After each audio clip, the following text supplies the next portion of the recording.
On va partir pour notre sujet. Qu'est-ce qui justifie le grand taux d'accidents sur les routes depuis un certain temps? Ok? Let's be serious on this one. On en rigole beaucoup, mais beaucoup de personnes ne remarquent pas que depuis un certain temps, beaucoup de personnes meurent sur la route. On va parler du cas qu'il y a eu à Bafia récemment, où un camion a écrasé totalement toute une voiture, des gens sont morts. On a eu le cas qu'on a aussi accusé sur la route des DA de sorcellerie, où on partant enterrer une maman, tous ses enfants sont morts. On a dit que c'était la sorcellerie, mais on oublie que c'est la route qui tue. Je ne sais pas si aujourd'hui on va s'élever pour accuser les chauffeurs ou accuser peut-être les passagers, parce que ouais, les passagers aussi, ils ont leur rôle à jouer à l'intérieur. Quand vous êtes dans une voiture, si vous n'êtes pas sérieux, si vous mettez à vous chamailler dans la voiture et que c'est au chauffeur de résoudre vos querelles, forcément que vous allez vous retrouver en bas d'un camion, parce que l'autre devant, lui conduit sans savoir qu'il y a quelqu'un derrière. So Mrs. Marie-Christine Alvin Daniela, this is our debate of the day on who should we place the blame. Is it on the drivers? Is it on the state of the road? Is it on the passengers? Or is it on witchcraft?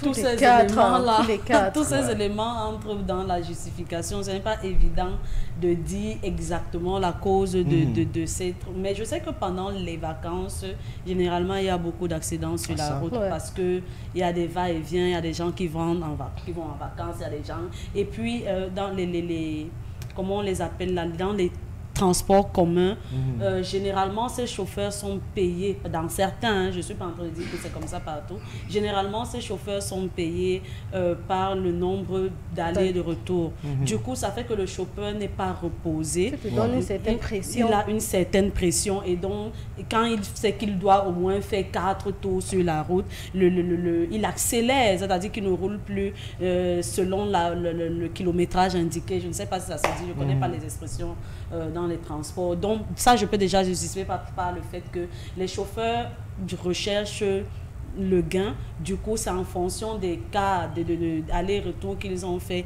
qu'ils sont payés. Donc, un chauffeur se dit qu'aujourd'hui, il faut que je fasse 4. Ils réussissent à le faire, mais ça peut être la cause de leurs accidents. Non seulement la fatigue, mais il y a aussi la fatigue. Deuxièmement, l'état des routes. Je disais que sur la nationale numéro 3, là, à un certain moment, vous êtes en train de rouler. Après, tu as l'impression que la voiture fait comme ça. Tu ne sais pas pourquoi. Alors que parfois, quand toi, tu regardes, vous n'êtes même pas sur un virage, vous êtes sur une partie plate, mais tu ne sais pas comment la route a été faite de ce côté-là. Mais pour moi, c'est plus la mauvaise façon de conduire. Parce que vous allez constater qu'il y a des accidents de la route, mais généralement, ce ne sont pas trop les conducteurs VIP. Quand tu vois un conducteur VIP faire l'accident, c'est des cas vraiment rares. Ça arrive, mais c'est rare. Pourquoi? Parce que là-bas, les conditions dans lesquelles les chauffeurs sont payés sont différentes des conditions où ceux qui... classiques. Voilà, c'est-à-dire que entre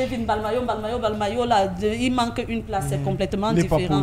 Voilà, on ne les paye pas de la même façon. Et là-bas, vous allez peut-être voir qu'il y a un numéro de téléphone ou si un passager a l'impression que le chauffeur roule mal, il peut appeler pour se plaindre. Du coup, le chauffeur qui a envie de garder son emploi a intérêt à rouler selon ce qui est inscrit. Donc, pour moi, en dehors de l'état des routes, je ne sais pas comment les routes devraient être. Je ne sais pas si ça devait être plus grand.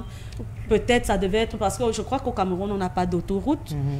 Peut-être, est-ce que c'est l'autoroute qui allait faire que ça réduise? Je n'en sais pas grand-chose. Mais pour moi, il faudrait déjà que les chauffeurs soient assez vigilants. Il y a des gens qui jouent sur l'axe lourd. Je parle là comme ça des conducteurs personnels, c'est-à-dire celui qui prend sa voiture pour partir.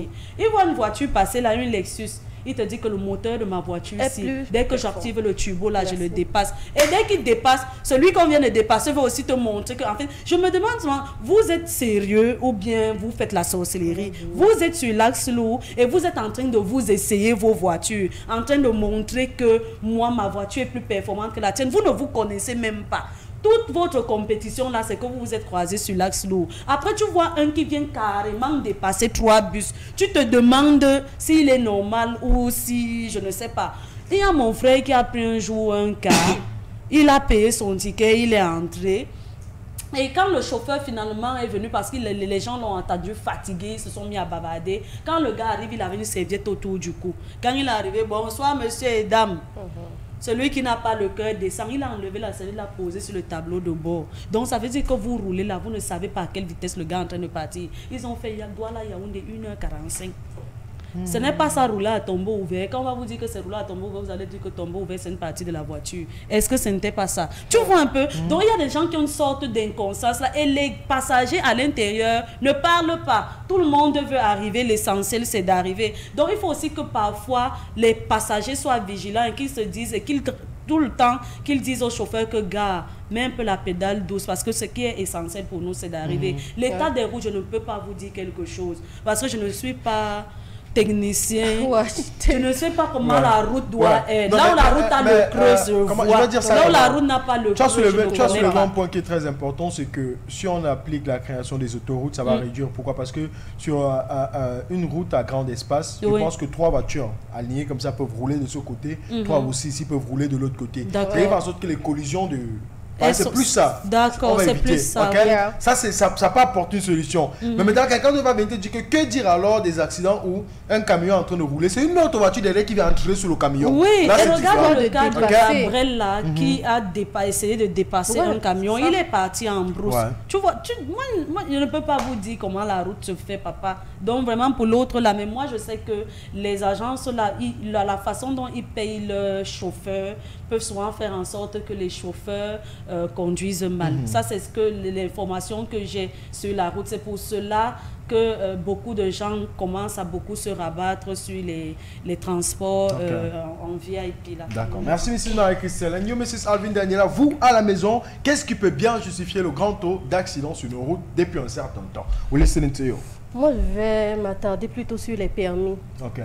Les permis qu'on achète ou alors, tu ne fais pas la formation, tu ne vas pas à l'auto-école, tu fais le nombre de mois qu'il faut, après tu écris, tu fais le test qu'il faut, mais on te délivre un permis. Ça passe encore quand tu circules en ville. Parce que quand ce n'est pas les longues distances, mais quand il s'agit déjà de voyager, le code de la route, it's a must. You must know that. Because, par exemple, le clignotant, tu ne sais pas ce que ça veut dire quand celui qui est devant toi active ça. Ou alors, ça fait en fait, tu es carrément ignorant. Mais tu décides de prendre l'axe lourd, tu prends une longue distance. Ça peut fonctionner en ville. Mais une fois que nous sommes déjà sur l'axe lourd, you're traveling a long distance, it's very complicated. Le truc aussi, il y a... je ne sais pas trop comment ça se passe, mais on sait que le permis B, c'est pour telle et telle catégorie de chauffeurs. Le permis C, c'est pour telle et telle catégorie de chauffeurs. Mais tu te retrouves en train de conduire une voiture. Tu n'as pas le permis pour cette voiture. That means you're not used to the mechanism of that machine. So you find yourself into collisions with other trucks and all the like because you don't have the necessary training. Moi, le point que Marie-Christelle a soulevé sur le fait que c'est en fonction de la distance que tu fais qu'on te paye. Moi, je vois beaucoup ça sur nos routes en allant vers de l'autre côté là-bas. Because we know most of their agencies, ce ne sont pas les VIP, ce sont les agences encore. Donc, c'est en fonction de ça.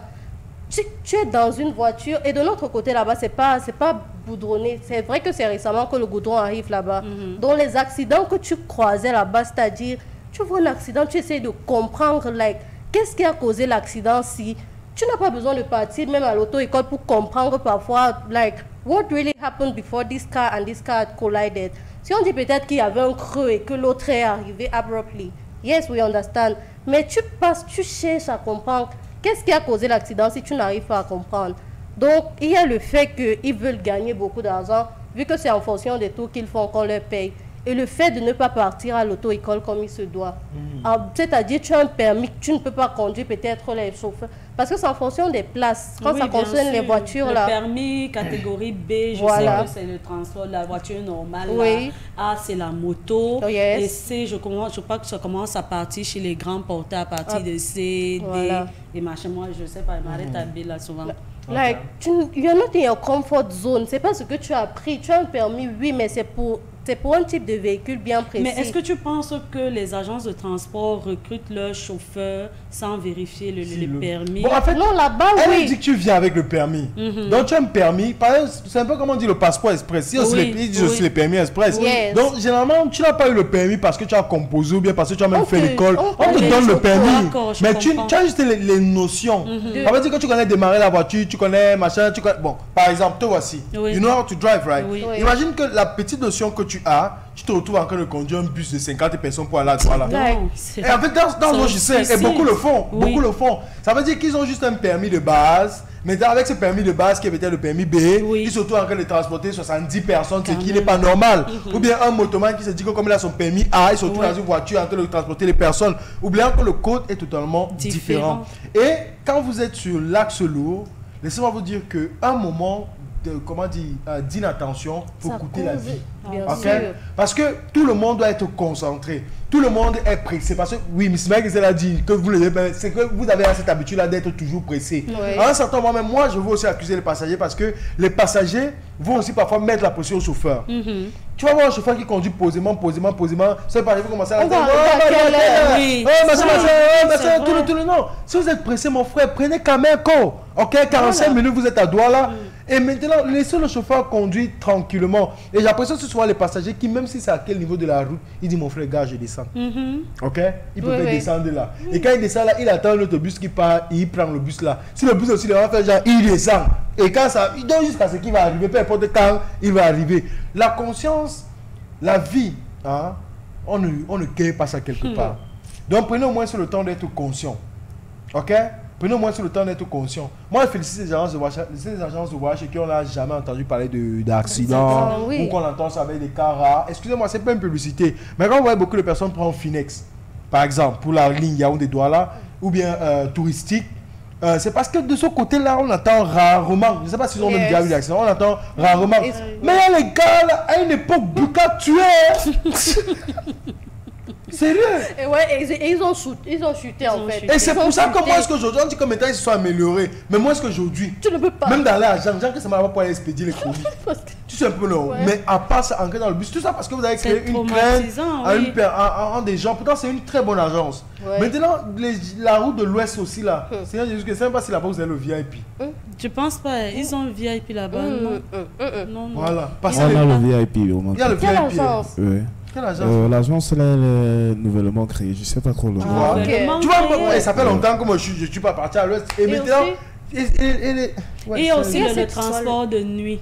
Moi, je pense que c'est aussi super dangereux. Je ne sais pas comment... personne aime ça. C'est-à-dire, je me suis retrouvée à voyager dans la nuit, mais vous n'imaginez pas le nombre de psaumes que je récitais dans le... Parce que un moment, le vent passe dans tes oreilles, tu crois que la voiture est en train d'aller tomber. Je t'assure, je partais à Douala, je suis partie de Yaoundé à 17h, dont la nuit m'a trouvé en route. J'ai regretté toute ma vie. Même si Finex, Buka, machin, truc là, c'est 15 000 la nuit, non, je ne pars pas. Je ne pars pas. 3 000 à global. Je dis non. Parce que moi, ça fait j'ai eu l'expérience, tu es un peu non. Quand tu es tranquillement, tu vois que tu es arrivé. Pourtant, on sait que les voyages de nuit sont très compliqués. Moi, je ne sais pas pourquoi ils aiment voyager dans la nuit. Il y a beaucoup de gens qui apprécient ça. Surtout nos frères du côté de l'Ouest là-bas. Je ne sais pas ce que si vous voyez bien la nuit. Maintenant, vous allez vous voyager dans la nuit. Tu as dit il faut éviter le truc des routes. On ne peut pas parler des routes. Ceux qui sont au Burundi ou bien au Tchad, ils font comment? Pourquoi on vient de parler de l'état des routes? L'État se bat quand même pour vous mettre quelques routes. Il y a quelqu'un qui avait chanté en disant que la route ne tue pas, mais c'est nous qui tuons sa cause. Parce qu'il faut avouer qu'il y a des personnes qui font comme des fous sur la voie, sur la route. Il y a des gens qui font comme si eux ils ont des pièces de rechange sur leur vie, que quand ça va arriver là, ils vont coller autre chose. Moi, ce que j'ai vécu comme expérience, des gens qui font la course sur le turbo, ça m'a traumatisé.